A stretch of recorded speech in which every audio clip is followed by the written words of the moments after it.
What a fight we had against the two enemy Nieuports. After we landed, we discussed at length what led the two enemy pilots to engage our two flights so far into our own territory. The prevailing opinion was that they had planned to ambush German pilots who, so far behind the lines, might not be very alert. Indeed, they had managed to surprise us too and came quite close before we noticed them. But why did those two pilots decide to take on 6 of us? We think that from high up they only spotted one of our two flights and thought that, with the advantage of height and surprise, they could easily defeat it. When they noticed the second flight, they hesitated, but at that point they were already too low and too close to us to escape without a fight. And what a fight it was! Those two French pilots fought very bravely and aggressively, and had we not outnumbered them, their skill might have allowed them to get away. In the end, we managed to shoot down one of them. I think it was me who finally disabled the pilot, but in the confusion of the fight everyone had shot at the French plane, and some claimed to have seen the French pilot be wounded before I got on his tail. The victory was therefore credited to the squadron as a whole. The other Nieuport had managed to break away from the fight and fled, but made the mistake of passing low over our airfield. This was to the great delight of everybody in the area who was manning a flak gun, a machine gun, or with access to a rifle. Alerted by all the shooting, they were ready to give their full attention to the enemy plane, as if they were on a duck hunt. The Nieuport, torn up by bullets and shrapnel, came down not far from the airfield. The pilot did not survive the crash. Immediately everyone drove out to the two crash sites to collect souvenirs, and now the rudder of one of the Nieuports is decorating our mess hall. On the same day, Bölk and Immelmann flew more patrols, and both managed to score their 8th confirmed victories. In the evening, both were presented with the highest possible honor, the Pour le Mérite, or Blue Max, as it is colloquially known. A riotous celebration followed. On the 14th, Bölke even scored another victory, bringing his total to 9. The squadron was in a great mood, which was soon soured by the consistently bad weather, grounding us on most days. I was sent up on the 16th and the 18th, when the weather was just barely good enough to fly. But it was awful flying. Very strong winds were throwing our light aircraft violently across the sky, and we didn't encounter any enemies.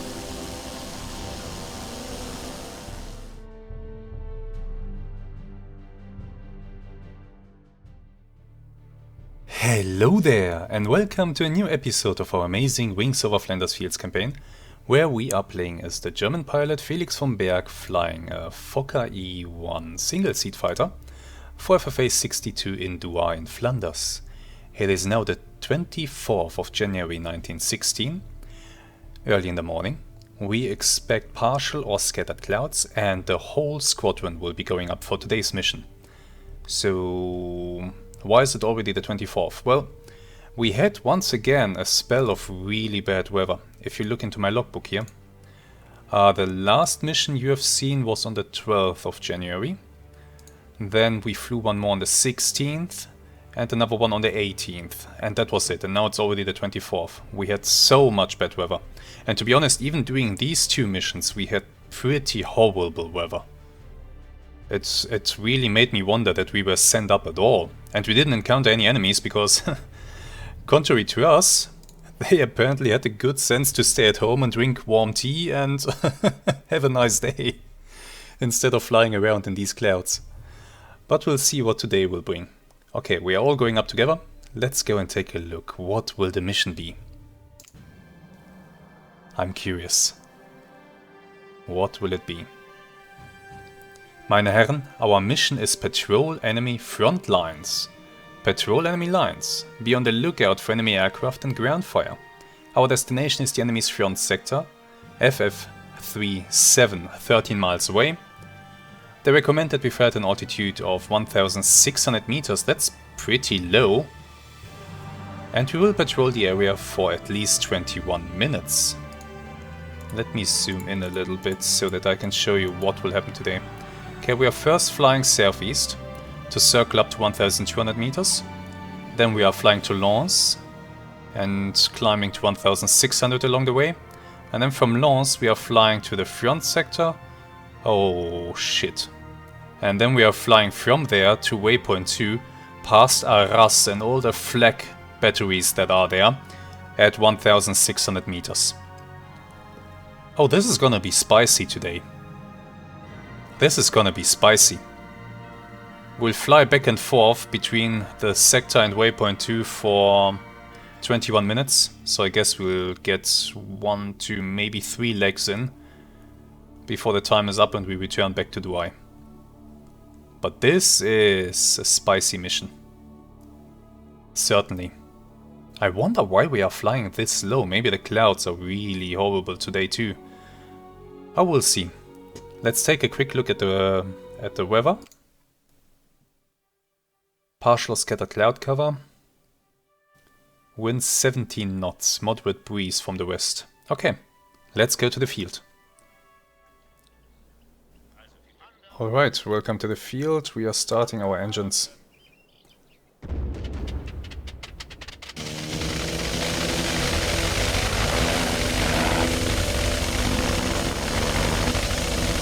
And it looks like we're off.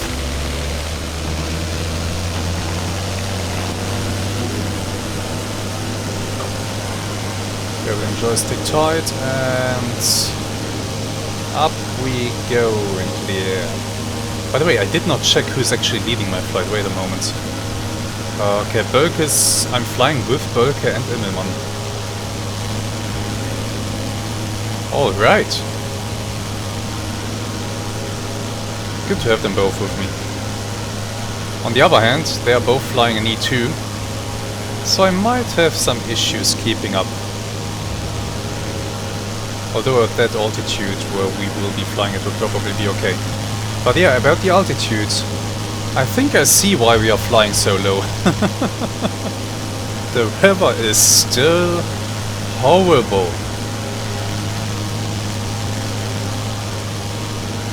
It still is. It's so cloudy. I can see over there in that direction it's getting better. But if I look over in these directions, it's very bad. If I look towards the enemy side of the line, it doesn't look great. Maybe it will be another day where they decide to just stay home.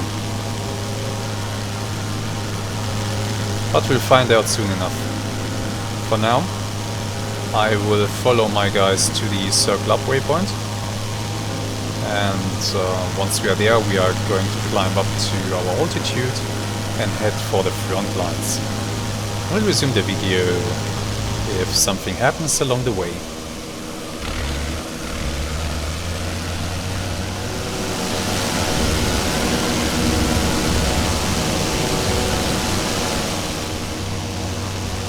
Welcome back. A small update for you. We are flying parallel to the front lines. That's pretty cloudy, as you can see. We seem to stay above the lower cloud layer. But there is a slight issue. Somehow we managed to lose cations. I have no idea where they are. Oh, and here's the flak. Here comes the flak. Yeah. Flak bursts around us. Yeah, somehow we managed to lose cations while we were still circling up. I saw them circle up at a different point than we were. So I'm not sure where they went off to, but they are not with us. So at the moment it's just Bölke, Immelmann and myself here. I don't know if the other three, if they are just lagging behind because they are all in a Fokker E1. Maybe they are just lagging behind and need more time to arrive, I don't know. But looks like we are entering the flak hell near us. I guess to be that over there. Right? I believe so, yeah. But yeah, the Flux gonna have its wicked ways with us now.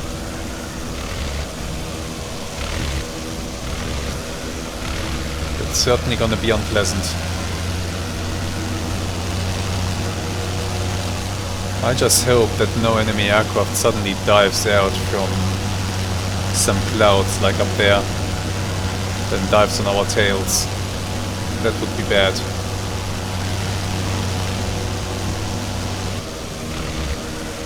I wouldn't like that. And I do hope that Cat 1 finds us eventually.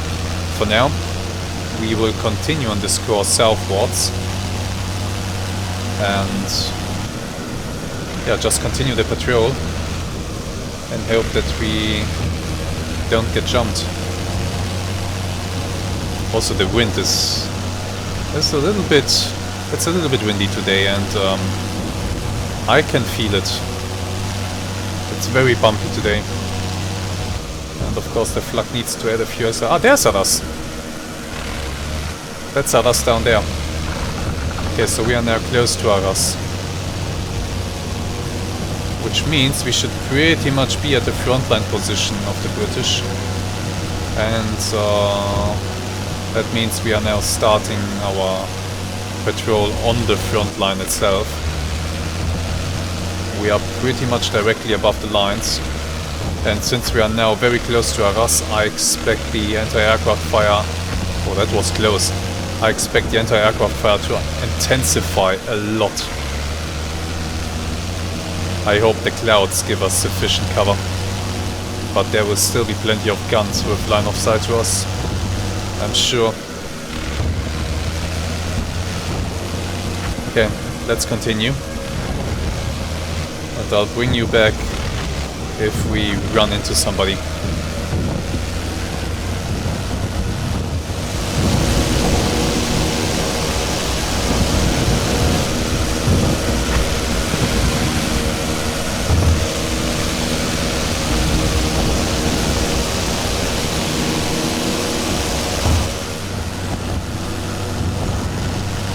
I think we might have contacts.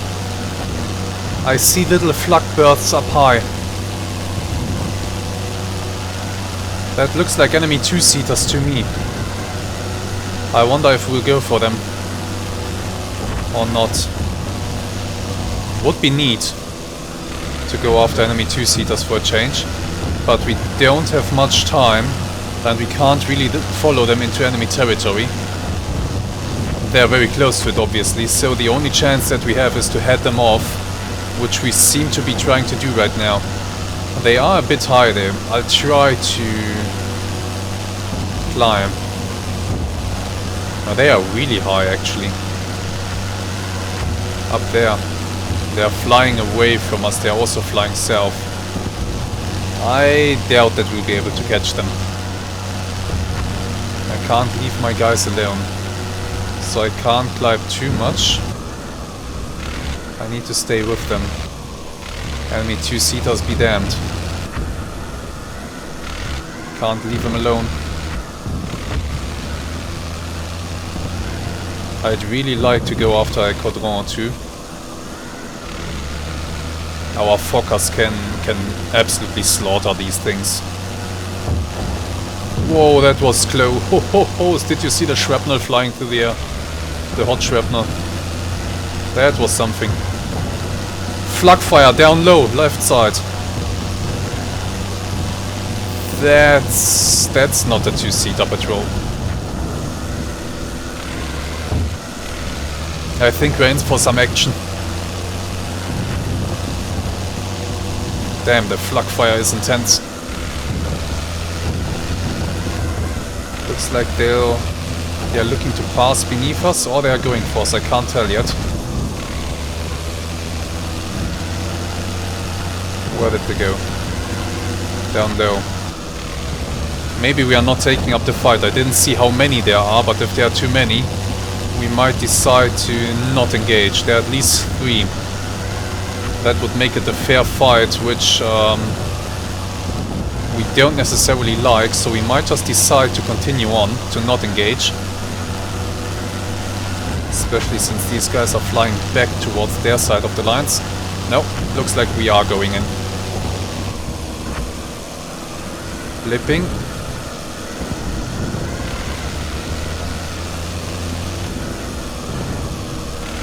I'll stay behind these two.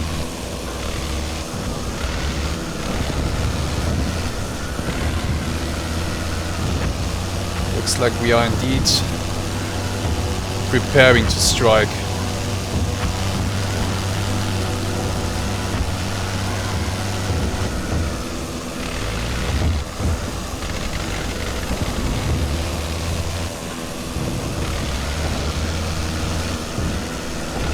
But we seem to be unsure about how to best achieve this. It looks like we are going.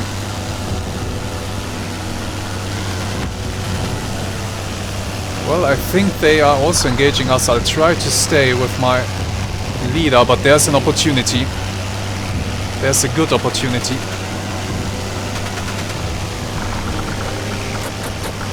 That new port looks weird. Oh, that's an 11.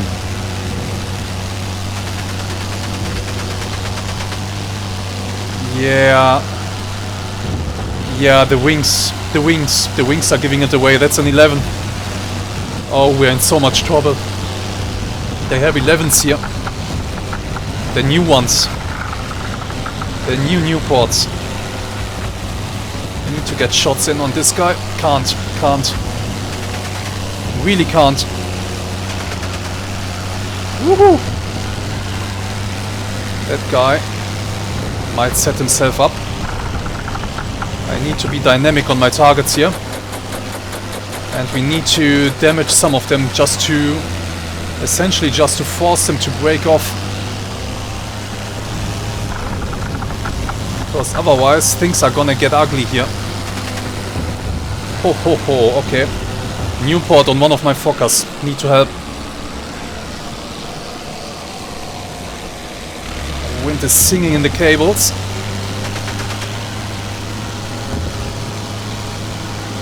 But I'm now behind him. I have one behind me, I fear. I think I scored some hits. We're in a high-speed fight. Low to the ground. Okay, I'll leave him with you.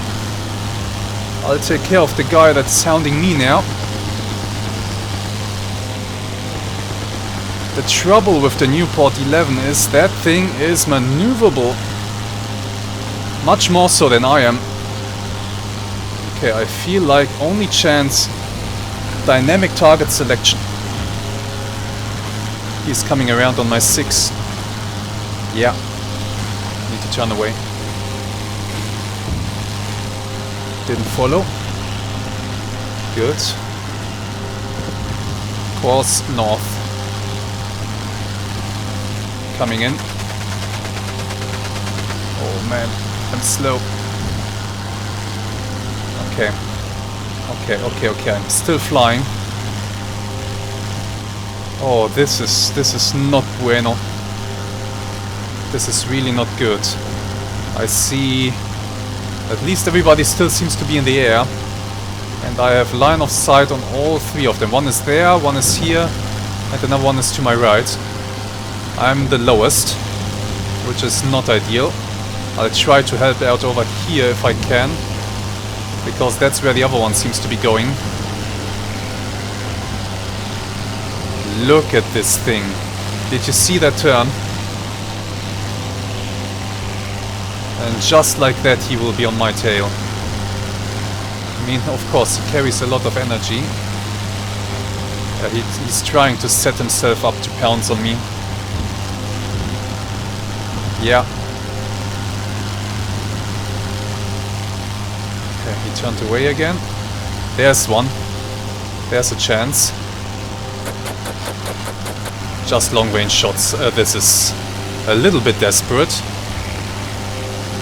But I gotta try to keep them away from my friends. Come on.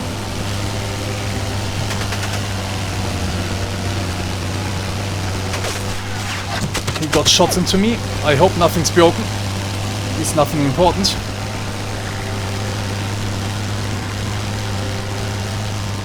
I still seem to be flying. Although I have a feeling it's a bit sluggish. That's working.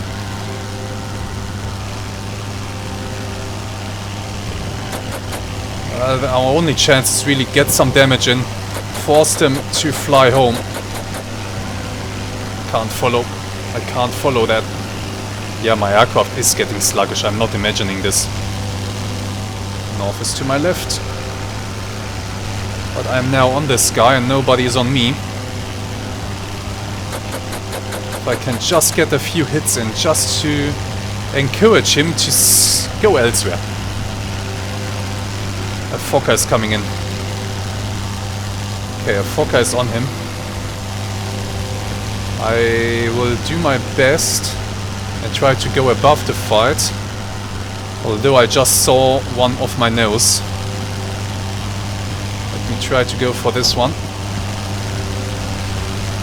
Can't do it. Not with this one hovering directly above me. Can't do it. Okay, he has a Fokker on him. The Fokker is shooting. I think we are winning this. Sounds like the Fokkers are taking long-range shots at the fleeing Nieuports. Damn, Immelmann and Bölke, 2 aces.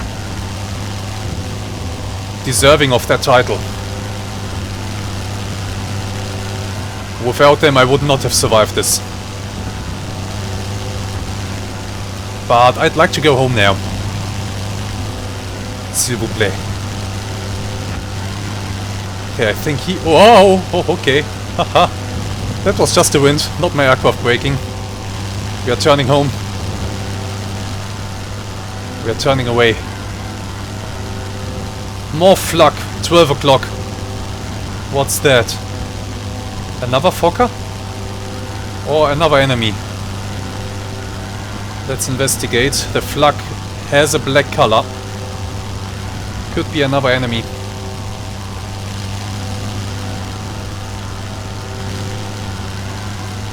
Dang, who's with me here? Who are you? That's Österreicher. That's Kette 1. Okay, Kette 1 joined the fight. That's why we are winning.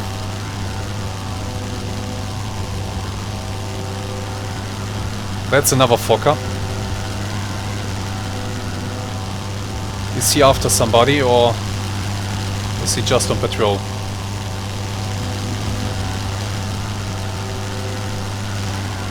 Seems to simply be on patrol.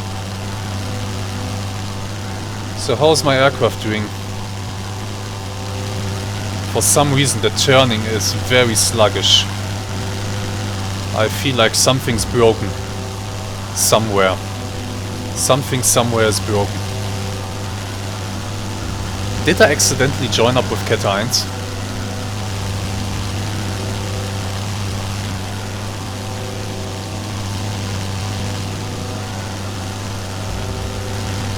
Let's see, who is this here? Let me get close so that I can see.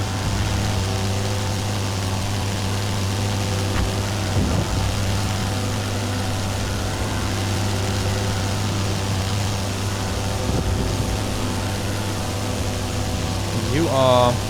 This is Hess, yeah, Kette 1.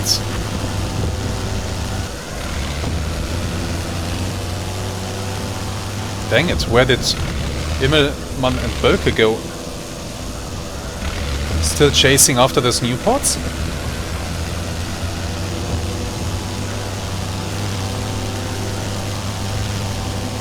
Okay. I think I'll join up with these two for now. Looks like we are continuing to fly south. Looks like we are continuing the patrol essentially.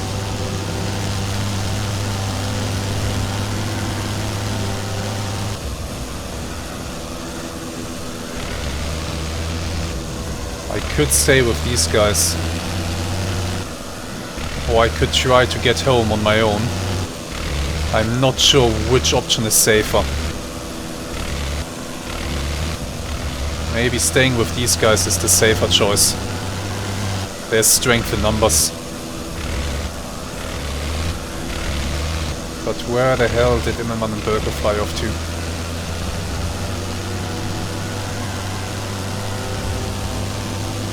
I worry now.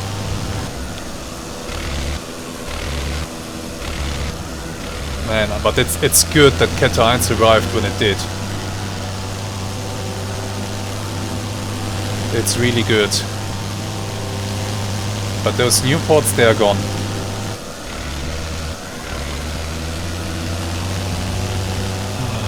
I just hope they don't follow those new ports into enemy territory.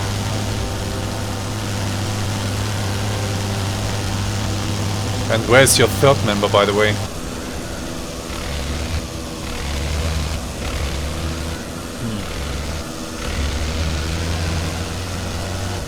We'll see. Whoa. Okay, for now I have to fight the wind instead of the new ports. Looks like we are flying through the cloud here, which is fine. It's not too thick. We can still kind of see the ground. We are just on the lower edge of this thing. And yeah, that was an intense fight. So they have Newport 11s down here in the south. That's terrifying.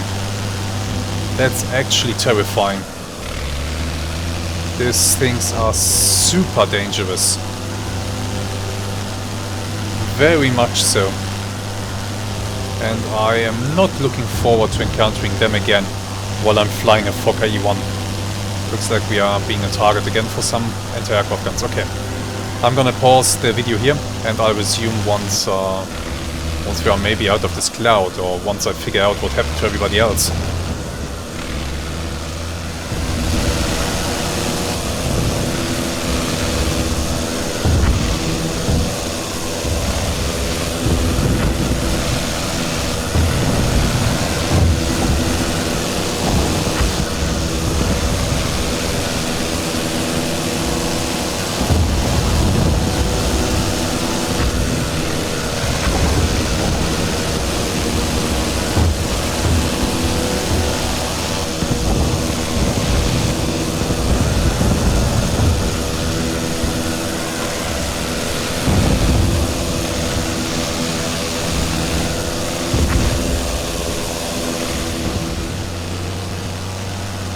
Welcome back. Down there is Arras, and the anti-aircraft guns are shooting us up. They are really letting us have it. No sign of Kette 2, of my flight. No sign of them. Probably went home. Oh, gotta be careful. It looks like we are making a turn as well. Not sure. I think we are. Dang, the wind is really messing with me. Are we making a turn, or did I just drift towards you guys? No, I drifted towards you. Okay. That's fine. More anti-aircraft fire.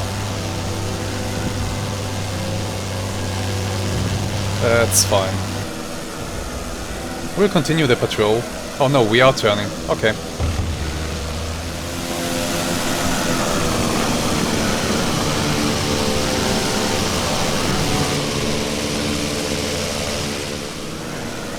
Welcome back. We have made it back to Douai, and it's high time because my fuel is running a bit low. Actually, I will go straight in and land. I'm not gonna circle down with these two. I still have a feeling that my aircraft is a little bit sluggish in its roll ability. So either something got broken, or maybe bent out of shape, because I was going a bit fast at one point, yeah, like this. So maybe I should be a bit careful about that. So maybe something just got a little bit bent out of shape. Who knows? I want to get a look at the windsock before I commit to a landing. But I'm still too high up. Yeah, while we circle down, another book recommendation for you. We haven't had that in a few episodes, so I wanted to give you a little bit of time to read those books that I recommended, of course. But today's book recommendation, I think it's fitting considering the flood that we went through. It will be In Stahlgewittern, or Storms of Steel by, oh, what's his first name? By, oh, what was it? Ernst Jünger, that's it. Ernst Jünger is the author. It's an account of his experiences on the Western Front from 1914 to 1918. So it's of course from the German perspective. And well, that book is quite something, I can tell you that much. Okay, the wind is blowing right across the field, that's not ideal. That book really is something. How you read it or what impression you take away from it, I think very much depends on you and your ability, or no, your, how should I say, your inclinations maybe? Because that book you can either understand it as an anti-war book, as a pretty neutral book, which I think it is, or as something that is even glorifying war. And some people get to that impression that it's glorifying the war because the account is, it's quite graphic. It's not pulling punches, it's a very brutal book. And so just be warned. Okay, don't put myself into the trees here. And let's bring the aircraft down gently. There's a drum there. But at the same time, it's a really, really good book on the topic. And, you know, there aren't that many really good accounts of the war from the German perspective that are known outside of Germany. But that is certainly one of them. Let me gingerly make my way over to the tent. Is anybody else here on the field? That's a no. Well, in just a few moments we will be able to find out where our other three friends ended up.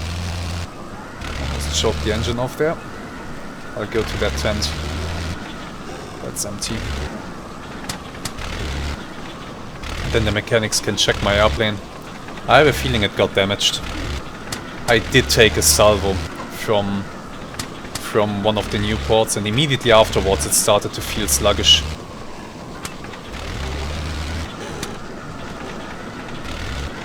So I don't know, maybe some control rod or something like that got damaged, I don't know.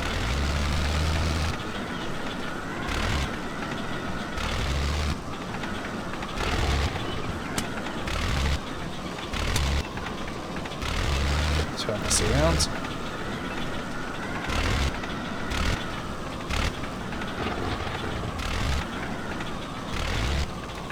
That's it. Oh, what a mission. Jeez, what a mission. But yeah, that book I can absolutely recommend it. So it's a retelling of his accounts, and that guy, he survived the war. And that's a bit special. And he got showered with medals in doing so. I think he even received the Pour le Mérite. Wounded numerous times, really in the thick of it. And he describes the trench warfare, and well, it's crazy what people did back then. It's absolutely insane. Overall, I would say that I like Poilu better, the other book that I recommended to you earlier, just because the account from the French perspective, written by the author, I think Poilu feels a bit more personal, a bit more intimate. and relatable. Yeah, I think that's the right word. Poilu feels more relatable, while in Storms of Steel, it's very, it's a little bit detached from the events. It's a retelling of the events, but with less personal opinions woven into it, with lots less personal beliefs. Therefore, I think I like Poilu better because it was just a little bit more fun to read. But yeah, still, in Storms of Steel, an absolute classic and a great read. If you have not read that already and you're interested in World War I history, do give it a read. So I'll now wait another moment for the second Fokker to land. By the way, in case that you should wonder why are they coming to land with a crosswind, that's one of those imitations of this engine that I talked about earlier. Wings Over Flanders Fields is an amazing game, but it is based on a very heavily modified version of the Microsoft Combat Flight Simulator 3 engine. And there are some drawbacks to that. And this is one of them. Microsoft Combat Flight Simulator 3, I think, you know, there were airfields, there were runways. It's a World War II flight simulator after all. So they are runways. And I think that this game, or WoW Wings Over Flanders Field, it can't break away from that logic. So this here is essentially a runway. It's just that it's covered in grass. So it's an invisible runway on a field. But for the engine, for the game engine, there is a one-way here. And so the AI is always landing in that direction, regardless of the wind. But if the wind is like today, where it is a little bit stronger than usual, I try to land into the wind if I can. It's a little bit safer that way, as long as you can avoid the oil drums on the edge of the field. And the trees. The trees especially. Oh, okay, here he comes. I'll wait for him to touch down and then I guess we will find out what happened to our 3 other friends. I hope they just diverted to another friendly airfield and did not get shot down by those nasty Nieuports. Newport 11, baby. That's the nickname for that thing. These things are super dangerous for me. They are much more advanced than the Newport 10 and consequently much better than what I'm flying. And I don't know what would have happened if Cat 1 hadn't shown up when it did. I really don't know. Those 3 Newports, they could have torn us apart, and I was with 2 Fokker E2s. But still, those things are just superior to any Fokker E-type. They are superior. That's a real problem that we are gonna have to face from now on as these things become more prevalent on the front lines. Okay, they are down. I don't hear any other engines, any other friendlies coming in. So let's go to the debrief. Let's see what happened. I hope nobody's dead. That's actually a Newport 11, I think. Awesome, okay. 45 rounds fired, 8 rounds hit, 18% accuracy. That's not too bad considering how much I was spraying. Total flying time 76 minutes. We must fight on, get ready for your next sortie. We landed at a friendly field. My aircraft was moderately damaged, and it is estimated that it will take 1 day to repair, so I'm not flying tomorrow. Blah blah blah, blah blah blah. 2 machines landed safely. Uh-oh. Let's go to the details.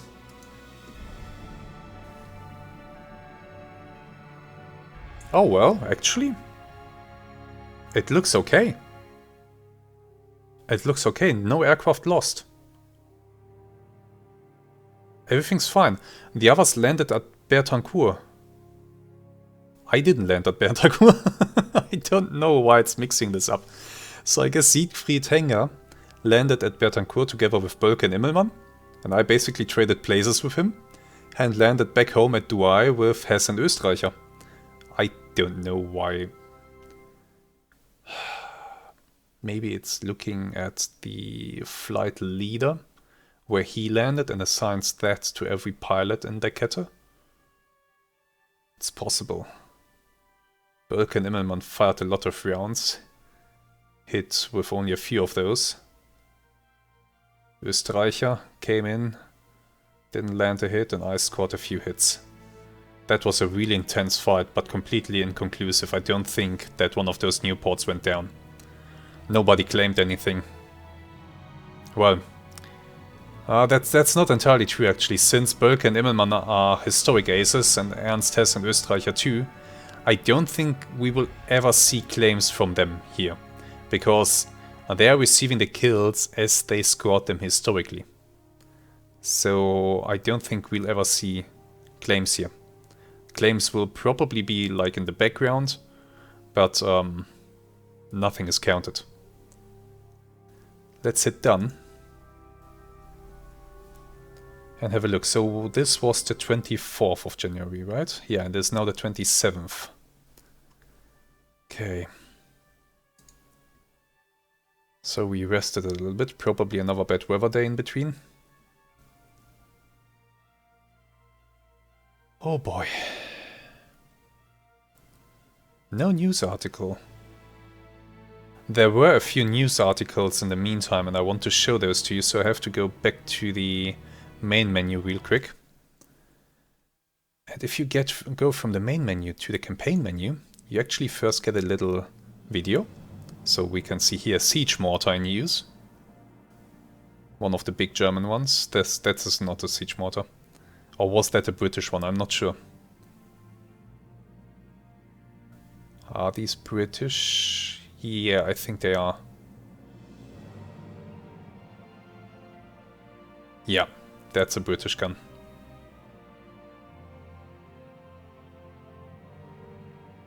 So much artillery was fired in that war. That was a distinctly British helmet, but okay. Here we go. A little campaign summary to date. Unteroffizier Felix von Berg, welcome back. You have flown 32 missions. Your total flying time to date is approximately 38.15 hours. We have to keep in mind that I did fly 5 missions in Germany for FFA1, let's call it an extended training, with 8 flight hours. So if we subtract that, then on the front lines I have so far survived an incredible 27 missions and 30 flight hours. You have been serving your country exceedingly well, and you have completed over 25 of your operations with diligence and determination. In addition, you have survived more than the average 17 hours of expected combat flying time. Keep a sharp lookout. Currently, ground activity is quite low in our sector, and battle action is also relatively quiet on the local front. We must keep the enemy in check. For the moment, we are simply surviving day to day. The air offensive has been dubbed the Fokker Scourge. The date is 27th of January 1916, and the war seems destined to go on forever. This winter of 1916 sees us based at the field of Douai in Flanders. Our airfield has sustained damage and is currently undergoing repairs. The nearest front lines are approximately 12 miles away. Viel Glück. Okay, off we go to the newspapers. Let's have a look. So, what was the last one that I've read to you? I think... Did I read this one to you? I think I did. If I didn't, you can pause the video and read it now. But I think I did read this one to you. So if we go to the next one, 18th of January 1916, Air War Update. Entente airmen continue to suffer at the hands of the German Eindeckers. The British have few aircraft that can match the German fighter. The French have only a small number of single-seat fighters to counter with, such as the Nieuport 10 and 11. Armed Caudron 2-seaters are available to the French in the hundreds now, but are proving vulnerable to attack from the rear due to its clumsy rear gun. The Entente, particularly the British, seem in desperate need of newer and better fighting machines. Yeah, we saw today that the French are able to hold their own, but the British, that's a different story. But here we go. 23rd of January 1916. Brits, new machines into fight. Number 20 Squadron, RFC, has reportedly been rushed to France. The first squadron to be fully equipped with the Royal Aircraft Factory fighter called the Experimental 2B, a two-seat pusher biplane. More squadrons are expected to arrive in the coming months. The fighter Experimental is in practice identified by its initials as the FE2B, following typical British practice, although we have it on good authority that aircrews are simply calling this new craft the FE for short. This machine is hoped by the British to be able to engage the deadly Fokker Eindeckers on at least equal terms. It is reported to be a strong machine with good flight characteristics. Yay, another thing that we need to watch out for, and that is supposedly superior to our plane. Oh, that's great. Well, okay, let's now that I've read that to you, let's review today's mission. What a clusterfuck. Let's zoom in a little bit like this. All air units, and let's go. So yeah, we are taking all off from Douai. We are flying to our circle up waypoint. Some Condorons are becoming airborne from La Bellevue. Newport 10s are becoming airborne from Savy. Escadrille 57, our old friends. Newport 10, Escadrille 69. Well, I'll zoom out a little bit so that we see where that is. From Avesnes-les-Comtes, Savy, Avesnes-les-Comtes, Avesnes-les-Comtes. A whole bunch of Newports are taking off from there. Bertancourt, Pfalz E3s are becoming airborne. Fokker E3s are becoming airborne from Vaux and Vermandois down here in the south. A whole bunch of them. It says Yasta 4 here, but Yasta 4 is not a thing yet. At this time it has another name. FFA, who knows what. Don't know right now. Moraine L. Oh, poor guy. You have to fly on Moraine? Oh, if only I could meet one of those. That thing is so outdated, it's not even funny anymore. Okay, a German observation balloon south of Bapaume is taking hits from a Newport 11. Aha. Escadrille 15. Attacked by Newport 11s, and they are bringing it down. We are turning towards the southwest.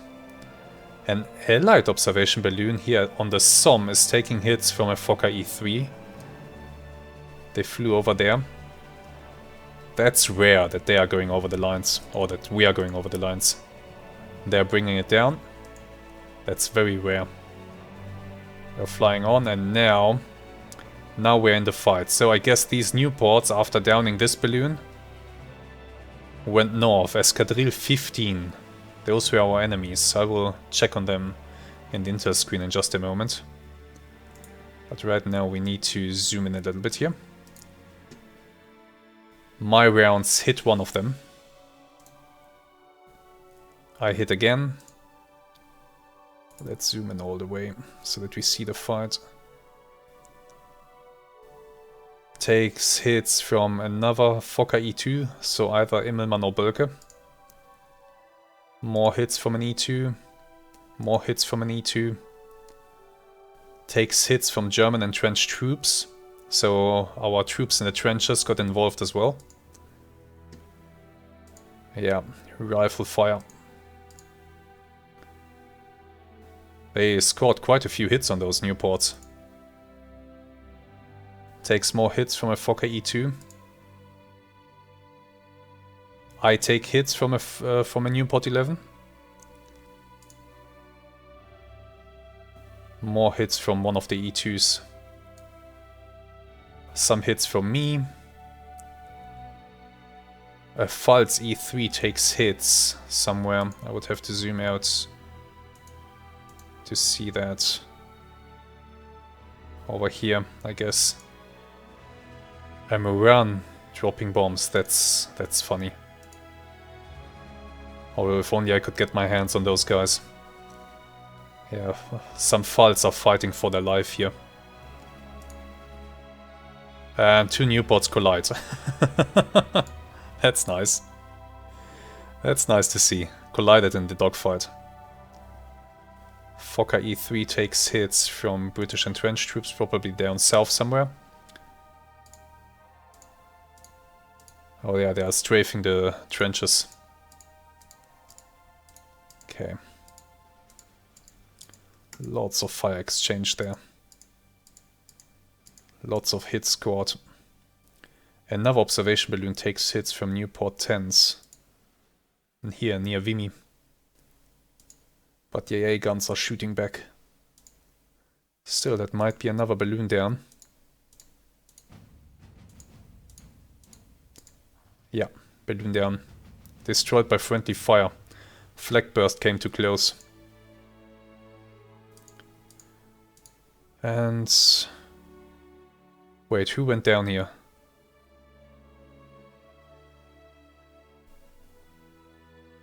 A Newport 11 that I shot at went down. You gotta be kidding me. That's awesome.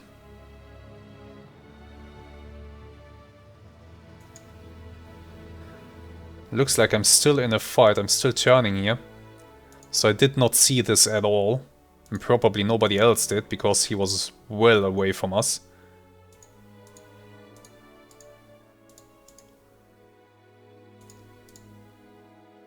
Okay, a Fokker E3 was forced down in the south.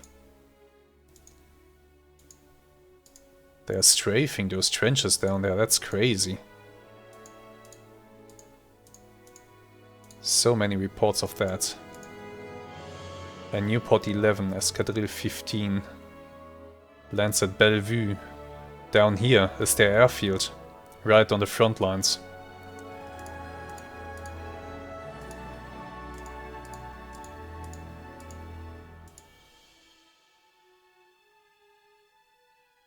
Newport 10 forced down by damage from anti-aircraft guns. Not sure where. Somewhere else. Doesn't matter. I am now... am I already flying back? I am. Yeah, I turned around here. And I think I will now... no, okay, I turned around here and this turn. Then I flew... completed the patrol with those two guys. And then we are now flying back towards the north. Yeah, the friendlies, they landed at Bertancourt. There was a lot of air activity today. And we are returning to Douai. And I'm low on fuel, I know. But we land. And that's it. Escadrille 15. Let's take a quick look in the intel room. First of all, current war intel. Lagerbericht, 27th of January 1916. Apart from local skirmishes, night ops and gun barrages, all is fairly quiet here. However, be alert and report any unusual and enemy activity promptly to your commandant. Enemy squadrons. Let's see. Escadrille 15. They are also based at Savy. Oh, you little... So they are also based at Savy. Together with our friends from Escadrille 57. Can someone fly over there and bomb Savy to bits? But I want to take a look at this. So this is the Newport 11 BB. The Newport 11 BB fighter aircraft was introduced from around June 1915 onwards. In very small numbers, but it's now coming. Crew 1. Maximum speed 100 miles per hour at sea level, maximum ceiling 15,000 feet, maximum range 250 miles, power plant 180 horsepower Leron 9C rotary engine. Armament 1 0.303 inch Lewis machine gun mounted on a fixed mounting on the top wing. Originally designed to compete in a Gordon Bennett race, this small sesquiplane V-strutter, known as the Baby, was elegant and very nimble for its day. The smaller lower wing design was flawed, which caused a weakness in a dive. However, it helped to fight back against the iron deckers of the Fokker Scourge. It was different to previous Nieuports in that it had no headrest. A single Lewis gun was fitted to the upper wing, firing above the propeller arc, and optional Le Prieur rockets for balloon busting could be fitted to the V-struts. The Lewis mount was fixed, so pilots needed to stand up in combat to reload the ammunition drum. It appeared at the front in 1915, in time for the Battle of Verdun. The machine's primary role was that of fighter, but was also used in an escort role, giving protection to two-seater and single-seater machines. Yeah, this thing started to appear from the end of 1915 onwards. And the biggest tell, when you compare it to the Nieuport 10, the Nieuport 10 is longer, bigger, heavier, but look at the wings. The Nieuport 10 has pretty straight wings, while the wings of the Nieuport 11, they form a V. And that makes it distinguishable, and you can see this thing is just much smaller and lighter. But yeah, speed 100 miles per hour. Should I remind you of my speed? 75. It's a real problem. It's a real serious problem. These things are so superior to me, it's not even funny. I must avoid getting into a fair fight with those things. And I almost did today. So this has been an eventful mission. I'm lucky to be alive. I'm glad to be alive. And I look forward to more of this. I hope you do too. For now, thank you very much for watching today's episode. I do hope that you have enjoyed it. And I hope to see you again next time. Until then, have some really great days and goodbye.